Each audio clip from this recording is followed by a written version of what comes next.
klubb. Vi önskar dem lycka till. Start nummer 13, 14 och 15 kan hålla sig redo.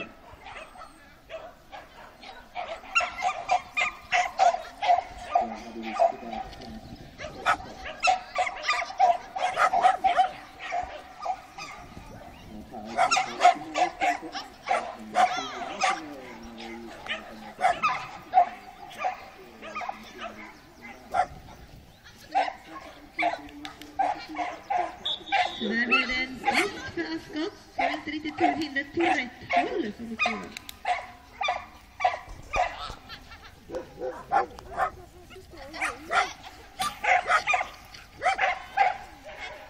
Näst in på plan har vi start nummer 13. Det är Emma Lind. Hon tävlar med sin Lizzie. Och de kommer från Habo Brusens klubb. Vi önskar dem lycka till. Start nummer 14, 15 och 16 kan hålla sig redo.